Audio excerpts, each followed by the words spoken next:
Hello, and welcome to Passion Place. This podcast is dedicated to couples in long-term relationships. I'm Mark, a tech geek turned relationship geek. And I'm Lisa, relationship geek and couples counselor.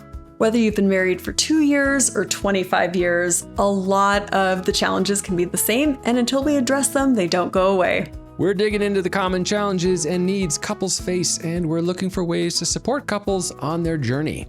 Let's get into it. Today, we're going to talk more about couples counseling, what it is, why people don't do it, and how we can help care for our relationship. So, Lisa, I want to run this idea past you. Okay, so I've got this way that I have started to think about couples counseling. I think of it similar to a dentist. Okay, so hear me out. Tell me what you think. Okay. So in our relationships, we should be doing preventative maintenance or preventative care like we would with our teeth, right? You know, I'm going to brush and floss and get them cleaned periodically. I always love this one thing I heard. You only floss the teeth you want to keep. Kind of a fun way to say, yeah, I actually want to keep all of my teeth, so I'm going to do some preventative care. So when life gets really busy, we've got challenges, work, kids, the car needs a repair, money gets tight, right? All these things. It gets very easy to temporarily pause our normal care routines, which I mean our normal relationship care routines. And that means we're not maybe finding us time for dates or just to be able to sit down and connect. I think what happens sometimes is these short-term, temporary, like, oh, we just have to deal with this, right? We just have to focus on this right now. Sometimes that breaks a habit, perhaps, and it becomes maybe a new habit. And we lose that pattern that we had of doing that good relationship care. You're absolutely right. I cringe because I hate the dentist, but I think it's actually a good analogy because I think some people cringe at the thought of therapy, especially couples counseling. I know that what happens a lot of the time is one spouse will come in because they don't have dental trauma or, any qualms or stereotypes that go along with counseling. They're open to it, but maybe the other party isn't as comfortable. So yeah, how do you also get two people to be on the same page with the same perspective of couples counseling? So for sure, I think it fits. So I want to talk about maybe the idea of some of these relationship care things that we do. What are some of these, like these habits or practices that we do? I mean, Mark, number one, you should be brushing your teeth. That's probably going to be helpful. Helpful in the relationship as well, right? Yes, 100%. So that's what we're advocating here. Do we have a sponsor? Maybe like Crest or something? But the importance of maintenance, the importance of these habits, it's all about preventative care. So when you're talking about that, I think of Gottman, the Gottmans, where they talk about having rituals and having those be very special and unique to the relationship. And if you think back to your childhood best friend or your family, or maybe you were part of the Girl Scouts, there were rituals that were part of that. That's what makes it memorable. When you start to go back and you have memories, you're like, oh, I smell this aroma and I'm taken back to that time in my life. Or we have this inside joke that we share, or this song that is special to us, or, oh, for Christmas, we do X, Y, and Z. So those rituals, those habits are the things that build connection because they are the things that engage us into the present moment. So using all 5 of our senses. What are some of those things? Well, it's kind of the same as with any relationship. How often do you spend time together? What are the things that you enjoy? What inside jokes do you have? I mean, I know that sharing Instagram videos is something that my husband and I do. We'll just kick back for 15 minutes and just share and laugh, and we just have the best time. And it's super simple, but it's become part of our routine, something that we expect and look forward to, even if we didn't really intentionally set it. And like you said, the problem is when you start to have distractions in your life, it interrupts those naturally built rituals. Yeah. If you move homes, for example, you move into a different city, your date night spot is gone. You have a child. Well, I'm pretty sure, right? Baby needs you 24/7. So it's really hard to say, you know what? I'm just going to leave you here. We're going to go on a date. We'll be right back. Right. What's fun about that, the idea of the baby thing, right? So you start to create new rituals. It's like, oh, well, we're going to do something as a little unit. We're the couple plus the baby. And like, well, maybe we can start doing evening walks or whatever it is. But I think some of that still takes an effort, right? You have to decide to do that. And still, it's not just the two of you, right? Right. And there needs to be that space. That's, again, one of the distractions that we talk about is having children. And having children, it's not that they're a distraction, but they do distract from your intent of being a unit. And going back to the Gottmans, and I will quote them a lot because they are a couple that met over the love of relationships, and they are both nerds, relationship nerds, but in different ways. He's a mathematician, algorithm, sciencey guy. Yeah. And she is the soft science, touchy-feely social work. So he does the research to go, these are the things that bring couples joy. These are the things that help couples connect. And these are also the things that can create disconnection. And he has that all mathematically laid out. It's amazing. She takes the learnings from research and turns it into material that for couples. Anyway, so those are the Gottmans. So as I quote them, the Gottmans say one of the issues with bringing in children is that all of a sudden people assume that their priority is the children, meaning the family structure is no longer me and you, it's us and the children. And then all of a sudden, this doesn't matter anymore. Right. Yeah. It's a very natural, easy way to start shifting that perspective because like the whole family dynamic has been thrown up. With the birth of a child, you have all these hormone floods, oxytocin's flowing in. You're feeling a bonding, this connection to this new little person. And so it's natural that they're going to consume a lot of your thoughts because they're helpless. And then even as they get older, they're still a little too helpless, right? They're depends on how you parent, right? Yeah. Maybe, needing help tying their shoes or needing help with their homework or, it's like it continually changes and goes. Yeah. But yeah. And you're talking about the new and shiny. You were talking about the squeaky wheel, right? Both of you are adults and you have made a commitment. And a lot of people assume that they can ride that out. It's like, hey, we're married. It's a given that we are going to be connected. When actually it's more like a bank account. And maybe you've heard that analogy before where you invest a lot into the relationship. And when things get difficult, you have a change in life, et cetera, that you start to cash out the credits that you invested. Well, at some point, you're out of capital. And especially if you start to get, I don't know, snippy or rude, you start to lose that kindness towards your partner. It erodes faster. You go through those credits way faster. So how are you, again, these rituals are all about putting more money into your relational account because Mark, you're right.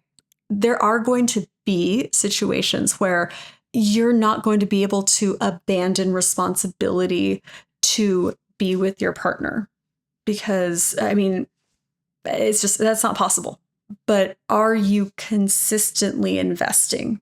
That's the thing. You can't run a successful business if you're constantly pulling from the cash that you've earned. You have to do both. Yes, that totally makes sense. And I have heard that example before of the idea of building up a credit balance by all those small things that we put into the relationship, not asking for anything in return, right? We're just giving. And then at times there are challenges. There are points where it's like, wow, right now we got this big life change going on. I changed jobs. I really need to be able to focus on this. And that's going to impact my relationship. So I need to maybe draw down and asking for a little bit of grace and understanding from my partner. But if I've put in enough where they feel like, okay, this is temporary, I know this is not going to be running a deficit all the time, then they're okay with it. Yeah. Trust is what you're talking about, right? That's true. Yes. That's exactly, using your analogy, is that preventative work. So it is keeping the milestones, and I think maybe some people are good at that. They have an anniversary that they celebrate. That would be like going to the dentist. Hopefully you're doing that. But also brushing your teeth, also flossing. You got to floss your partner, otherwise you're not going to keep it, right? Keep them. So, just to continue my little dentist analogy. All right, let's say I've got a toothache. And so in relationship terms, there's some type of pain, right, that I'm experiencing in the relationship. So I seek out a dentist to help me solve a tooth pain. For some reason, though, it does seem to me that there can be a stigma about going to couples counseling, because that means I must have a problem. And if there's a problem, then maybe I'm a problem. I don't want to be a failure. I don't want to, have to face any of that. And that can be really uncomfortable. And so it's true. Some people don't like to go to the dentist either. But have you experienced that from the counselor side, where you're talking with people and you're sensing that there was a stigma for them even coming and talking to you? Yeah, 100%. As I mentioned a little bit earlier, there typically is one person in the partnership that is more proactive about getting support and care for the pain points, right? And you probably know who that partner is in your own relationship, because that person is typically the proactive one in general. And that's great. You got to have that, right? The thing is, when the other struggles, that's one of the things that I've seen as a pain point is, okay, are we both on board with this? Another pain point can be, well, like you said, the stigma. I don't want to appear to have a problem. Counseling, I think, has always been stigmatized. And especially with, I don't know, the analogy of a toothache. If your tooth starts hurting a little bit, or you have some sensitivity, you're not going to run right to the dentist because you don't want to make a big deal out of it. And you think it'll go away. And I think it's human nature that we just want to assume that will happen. And you throw in all the distractions in life, and that pain just gets kind of covered and covered and covered. And then all of a sudden, your tooth is rotten because you have these, all the signs of rotten teeth: decay, odor. You can see it. There's black. And the thing is, in a marriage, what does that look like? It looks like, it could be as bad as an affair, indulging and receiving comfort and connection from others. Having an emotional affair of a sort, right? Right. And, it's funny. It's not just like Facebook friends or my old high school partner. It's where you put your time and attention, right? Who is that person that you trust? And you can have that with like a best girlfriend, a sister. Some people build a stronger connection with like a parent instead of their spouse. That's how that happens too. It doesn't have to sound as detrimental as like a sexual affair, but it is this, I'm going to go over here. And then all of a sudden that tooth is not getting the care that it needs. Yeah, that's interesting. What I wanted to point out is, with couples counseling, and like everything, right? Like health care in general, earlier is better. If you look up the success rate of couples counseling, it's not necessarily that high. And I think that can even deter couples. But I want to say what I have seen is, if you wait until your tooth is rotten and you come in to couples counseling or to the dentist and say, can you save this tooth? And they say no. Well, yeah, because the tooth is already rotten. The affair has already happened. The betrayal has happened. The trust has been breached. And that's why couples counseling has such a low success rate, is because people come in wanting to save the relationship, maybe, or maybe it's a last ditch effort, but they're already basically done with it. Yeah, I was going to say, it often feels like that's the last ditch effort, right? Like that's like, all right, Yeah. we're going to get divorced. Let's see if we can go to counseling to prevent it. But like at that point, whatever hurt exists, whatever problem is, it's there, it's advanced stage, right? Yeah. That's why we say with couples counseling and any couples counseling, mental health care, physical health care, when you start to notice a little bit of a pattern, pay attention to it. Mm-hmm. And it is better to, and maybe that's a stigma of couples counseling too, is that because people historically have waited so long, Mm-hmm. people associate couples counseling with divorce, with a huge detrimental problem, right? And they're like, I don't want to be that. So they hesitate to reach out because there's embarrassment with that. Well, I just want to touch on a couple of the other ideas I think people may use as reasons to not seek out couples counseling. And one is cost. It's not cheap. And there's a time cost too, because, you're having to set aside time probably during a business day, because couples counselors don't want to work evenings, I presume. No, so, it's during office hours. We want to be with our spouse. Yes, exactly. Yeah. And then I think if you've been married long enough, I think you will probably have heard of other bad experiences that people have had. Maybe not firsthand stuff, but, bad experiences that someone's had with counseling. And it's like, that just kind of like makes it a little scary. And then I think another aspect is, you're sharing something that's really intimate, really personal, like your fears, your hopes, where you're feeling frustration and disappointment, and maybe talking about sexual things and the issues maybe that might exist in the relationship. And you're like, I don't want to do that with a stranger. I don't feel comfortable. So I think people can use all these different reasons to maybe excuse themselves from even considering couples counseling. Yeah. I'm glad you brought those up, because I think sometimes I get too stuck in my role as a therapist that I'm like, it's so valuable, you should pay whatever it costs. But it is a cost. And, when we talk about finding a therapist, I just want to name that going on to Psychology Today is probably one of the most common ways to find a therapist. You talked about some bad experiences, and we'll go into that a little bit more. But when you're trying to find a therapist, having in mind what you need is going to be really important. And that includes cost, right? So checking in with your insurance company, knowing what your benefits are. Oh, I don't know the percentage, but there's definitely a large percentage of counselors in general that don't use insurance.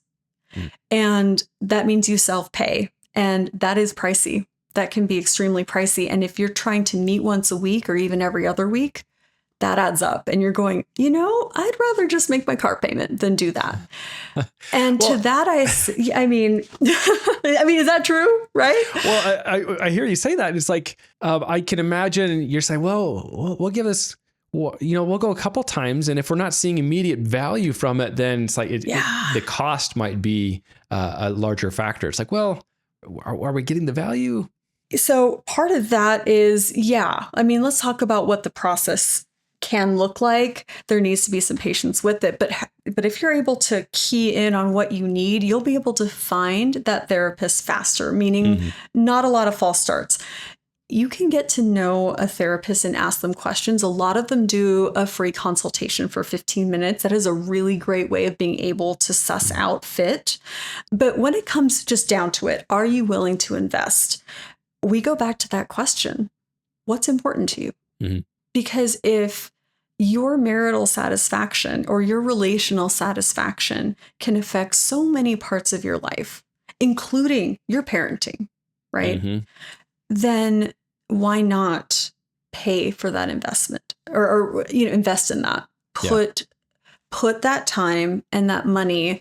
And again, I mean, every family is different. I get that. But even having financial struggles, that can be helped, because if you're not connecting, if you're not able to have disagreements and communication in a healthy way, how are you going to solve the problem of financial difficulty? Right. Right. All right. Well, I've got something I want to bring up then. With this idea of maintenance, I knew a guy, he said that he and his wife were going to couples counseling, and he was a neighbor of mine, really cool guy. And they seemed like super happily married and everything. And I thought immediately, oh, they must be having issues, which exposed my prejudice, right? I was going to say, I'm like, oop, your bias is showing. Yes, exactly. And then he explained that he likes to do it to keep things running smoothly. And that was like the first time it really clicked with me that, oh, you could do this as like a mechanic. I get a tune-up, or a dentist, I get a checkup, and I might have a small cavity and I can get that corrected now before it rots out the whole tooth. And that it doesn't have to be going in for some big problem. So I was just curious, do you have clients like that where they seek out, hey, we don't view this as broken, but we would like some additional support? Yeah. And those are the ones that are successful, right? Because they're coming in not with their tooth rotting out, but they're like, or they just come in for, like you said, maintenance and prevention. So when you go into a dentist, one of the things just for your preventative care, one of the things that they'll do is they'll take x-rays and they'll check your gums, right? And they can give you insight as to, well, you're more prone to plaque development, or, oh, your gums are sensitive. Like, let's give you this tool and this tool. Going to couples counseling as a form of prevention and maintenance gives you the ability to find tools, to find ways of communicating that are unique to you and your partner, which means that you're able to go through these stages of life without a ton of difficulty. Yeah. So that's one piece. And, I'll even share, hey, this is my field, but my husband and I see a couples counselor. And it's been extraordinarily helpful to have a third party who is able to see past the emotion, right? Yeah. I'm an amazing problem solver, but not with my own stuff, Yeah. And a lot of couples issues have to do with sides. But anyways, maintenance. It's about growing into change, growing into each other. And I don't think you could ever fully get to know someone in a lifetime because we change so much. So having somebody who understands your relationship, and maybe you're not going every week, right? Maybe it's something that you're like, hey, I'm interested in a group. There are group sessions out there, again, usually through clergy, but in the community, a lot of places will have a marital group where you can go and learn certain skills or polish up on certain things or get that cavity filled.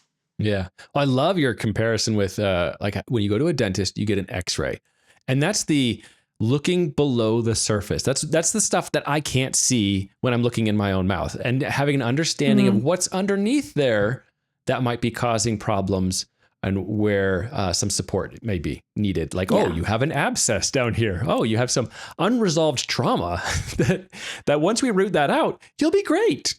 Right. And then you go, oh, it's not about my tooth itself. It's the root. Or in the case of a marriage, oh, my partner's not that big of a jerk.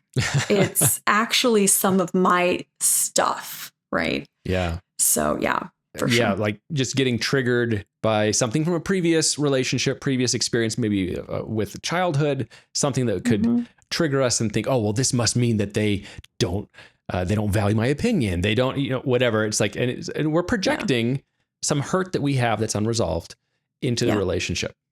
No, absolutely. Absolutely. I want to spend a little bit of time talking about the bad experiences and how we can avoid those, like bad experiences I'm talking about with counselors, right? So I have... I thought we were going to talk dental horror stories. I'm let me start. I'm sure there's plenty of people out there who have some awful things to share too. But so I'm thinking of someone I know, a friend. You mentioned the idea that our relationships are not static, right? We are continually changing as individuals, and my spouse is changing. So we're always continually having to redevelop a way of connecting and to maintain that connection, that it doesn't become an incompatible thing. Mhm. And in their particular life situation, there were some significant changes that happened.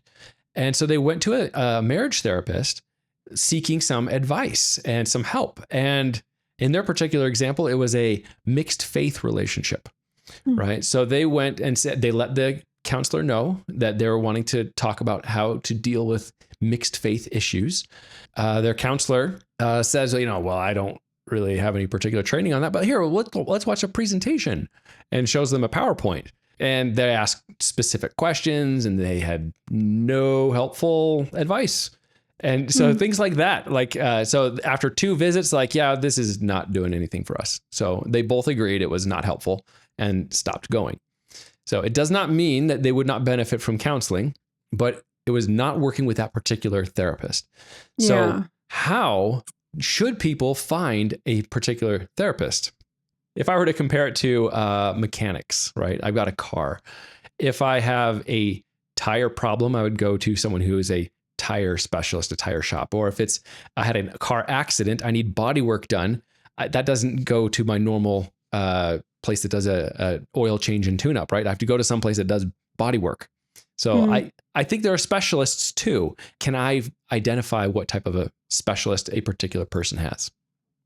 Yeah, you're asking those questions that I think all people should be asking when they look for a therapist. But in the vein of a couples therapist, it's not necessarily that there are couples therapists that have specialties. There are faith-based couples counselors, that align with a particular faith or religion or dogma. But then you have ones that focus on sexual intimacy. You have ones that focus on trauma and have some background when both of you have experienced trauma. The couples therapist we're not all made the same, right? First of all, we are human beings and we have our own biases. And one of the most important things to look for in a couples counselor or a relationship counselor is how do they view the process? Because the biggest difference between individual therapy and couples counseling is going to be the fact that a couples counselor is going to treat the relationship. They're not treating him, her, one side. They are there to treat what's happening in the relationship. The relationship essentially is the client.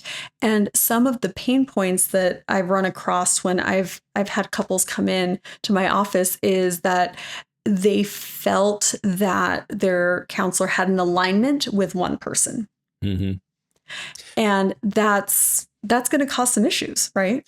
I think that maybe it's a stereotypical thing where the guy thinks, oh, my spouse chose the therapist and it's a woman and she's going to align herself with the woman and I'm going to be the bad guy. Or the woman could say the other thing of it's a guy, he's not going to understand me, he's going to side with the man.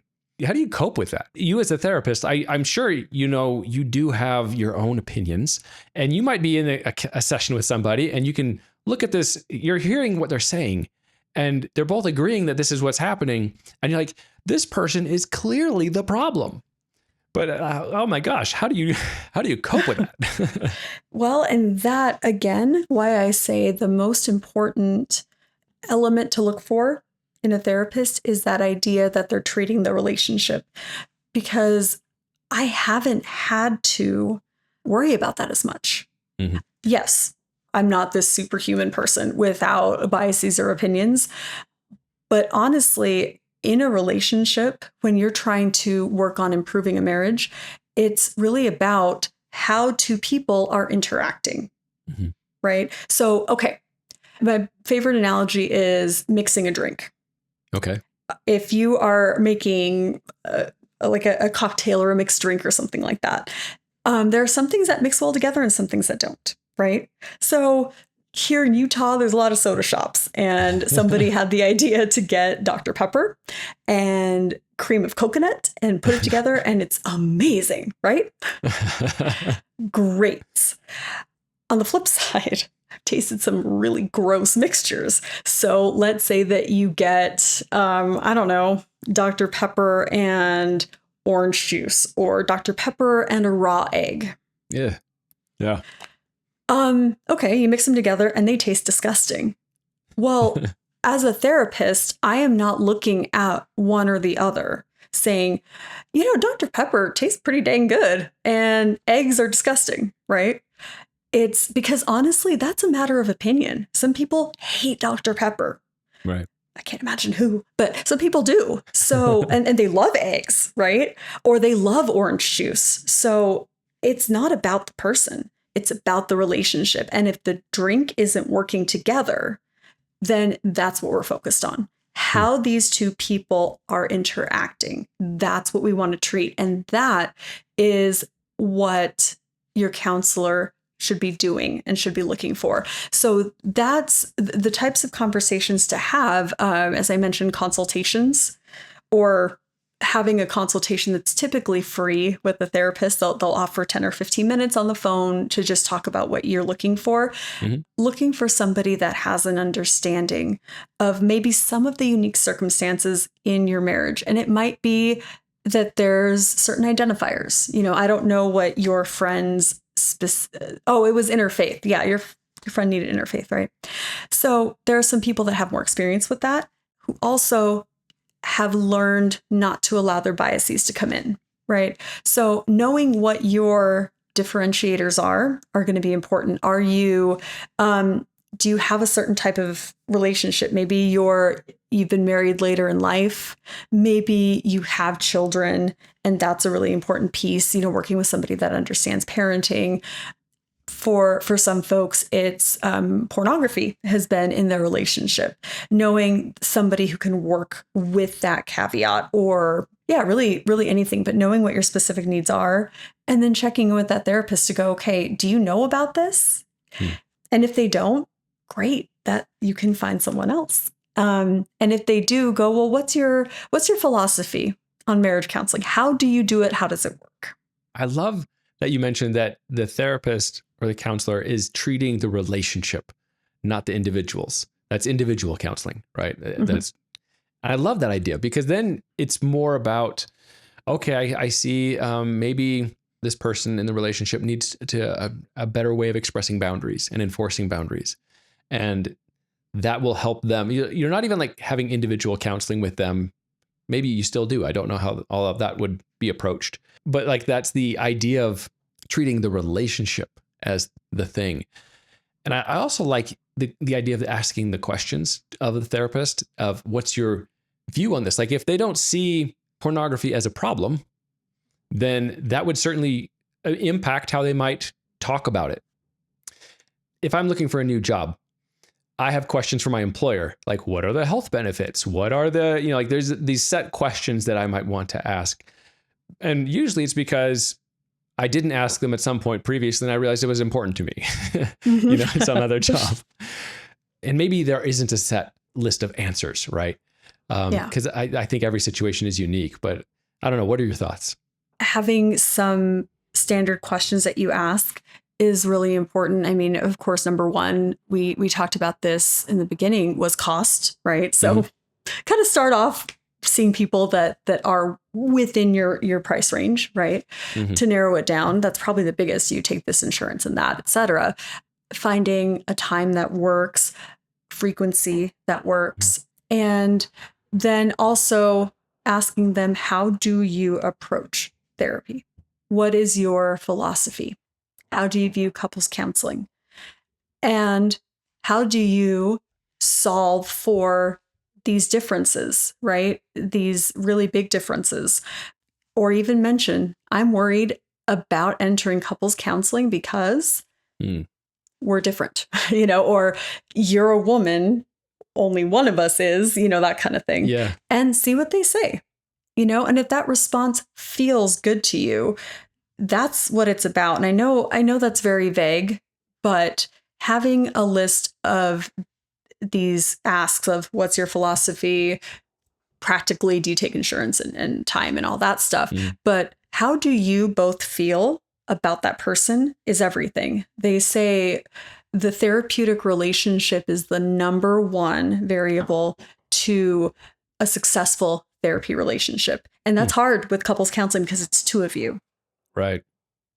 So checking in with that often.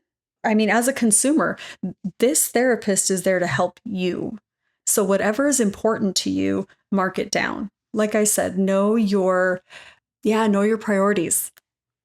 Is it very important that this person understands maybe women's issues or working mothers? Is it really important that this person understand the male experience and erectile dysfunction? Maybe there is a sickness in between you two and you need help understanding chronic pain. There's going to be those little things that are important. So have that ready. Ask about that. Ask about their approach and really see how you feel, because again, the relationship is everything. Yeah. I love that. Like, don't be afraid to ask these questions. Think about them ahead of time, write them out. These are the things that are important to me, and have your partner do the same. And like, these are the questions we want to have asked and presented. And in our decision of, is this the person we want to work with? Yeah. And again, typically, like we mentioned, there is a more proactive person that is doing all of that. And I think you alluded to something earlier about, somebody picks a counselor and the other person's like, well, I'm the opposite gender, or I'm the opposite point of view of this person.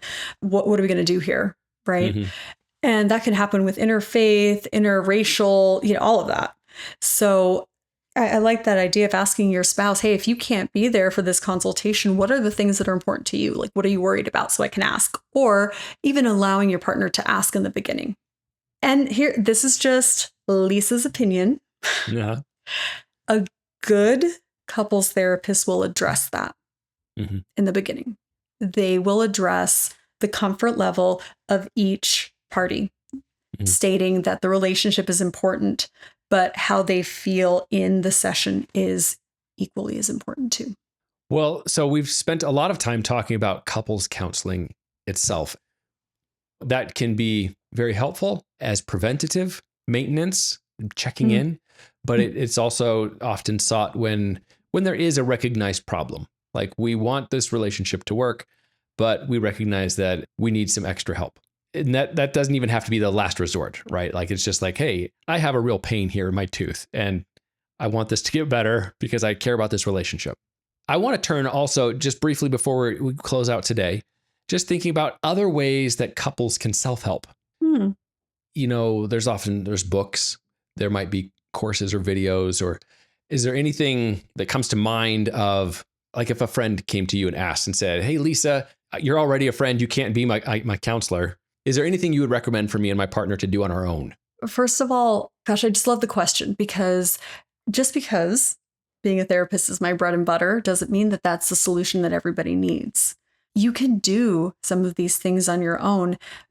Really, what we're trying to promote is attention to the relationship. And that can look like couples counseling. That absolutely can. But it can also look like, hey, we need some support. And what is the very first thing that we do in any project, right? Or problem solving is, what is the problem? And the first thing I would say is figure out what's going on in your relationship. And people do that with their pain, right? They go onto WebMD or Google and they're like, oh, I feel this pain right over here. And is that bad?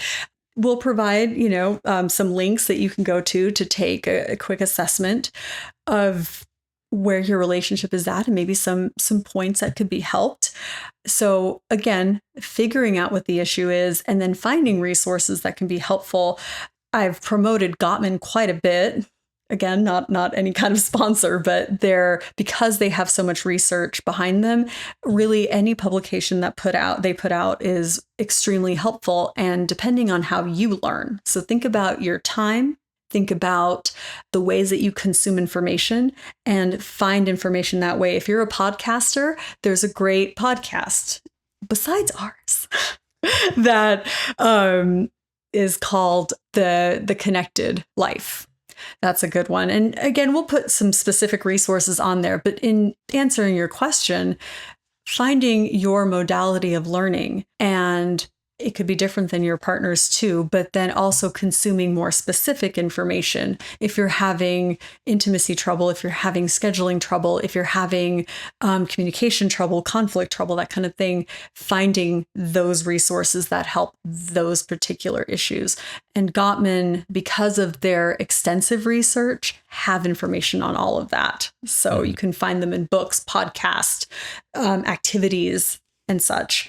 Another way is to make the discovery fun, right? A couple can self-help, as you put it, but it's also understanding self first to be able to come into a relationship. And that might even be one of the first steps is, what's my stuff about? How do I communicate? What's my attachment style? What does my relational background indicate?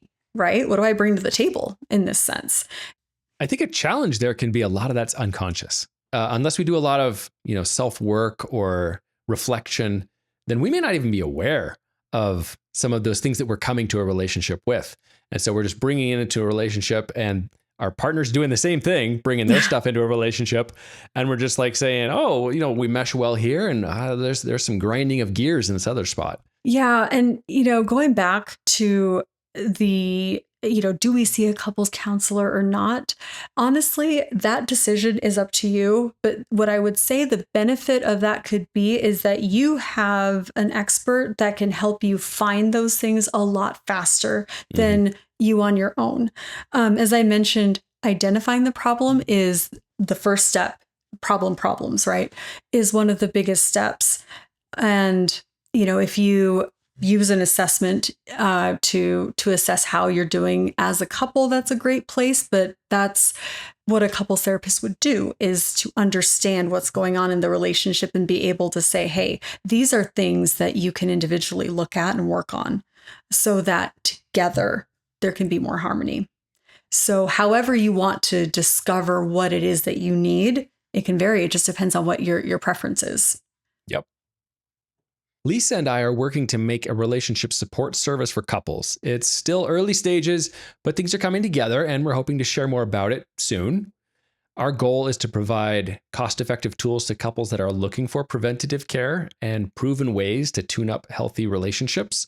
And our mission really, truly is to reduce divorce and failed relationships. And so that's passion.place. That's what we're building and trying to improve and grow. I love that we spent the time talking about couples therapy and how beneficial that is as a resource, and how that really might be the most effective way to help couples in some situations. And I want to acknowledge that sometimes what I'm looking for is just other tools that I can use for some of the maintenance. Maybe if I got that Sonic Care toothbrush, would that help get off the plaque a little bit better? It's those other little things that can help in our preventative care of our relationships. And that's what we're all about, right? We want to improve and support those relationships that are most important to us. Yeah, that's exactly it. You could go to the dentist, you can go to a couples therapist for 12 sessions, and you still need to find a way to maintain the things that you're learning there. And there are amazing tools, and that's exactly what we're trying to do, is to either find a tool that can provide that information and opportunity to connect and or support what you're already working on or doing with a therapist. So that's, again, let's just keep building that passion and that desire for connection. Awesome. Well, that rounds out our discussion for today. Thank you for listening. We hope you'll join us next time on Passion Place. We'll see ya.